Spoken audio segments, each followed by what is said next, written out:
Guys, welcome back to my channel. So this is Japanese language vocabulary series and today is another word of the day.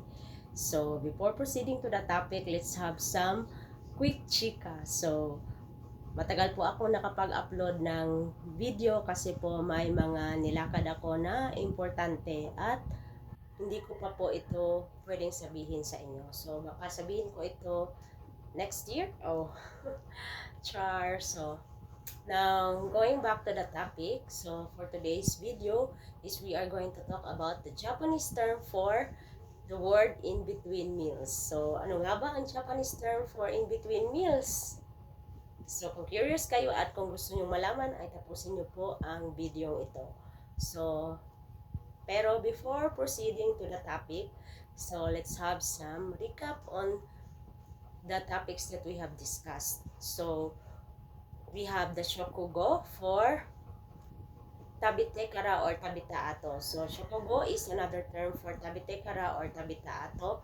And then we have the shokuzen, which is another term for tabiru mae. So, tandaan nyo po yan, shokugo is anggo is after, kaya after eating yan. So, shokuzen is, ang zen is before, so before eating ang ibig sabihin yan. So, ngayon ay pag-usapan naman natin kung ano ang Japanese term for in-between meals. So, obvious na gagamit rin tayo or gagamitin din uli natin ang word na shoku. Kasi ang shoku is to eat or meal.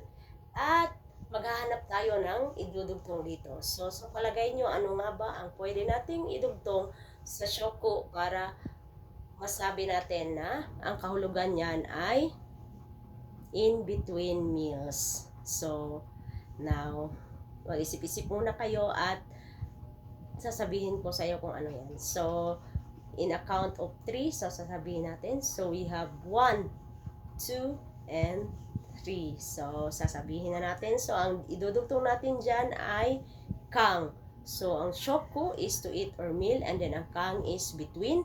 So, another meaning for kang is interval or period. So, magiging shokkang. So, shoku ay kinancel lang yung ru or in-eliminate ang ru at dinugtungan ng kang which is between. So, in between meals, ang Japanese term ay shokkang. So, shokkang. So, we have shokugo after eating, and we have the shokuzen before eating, and then the shokkang in between meals. So, sana po ay magamit nyo yan in your Japanese conversation with your boss or your Japanese co-workers or your friends to improve your Japanese language speaking skills.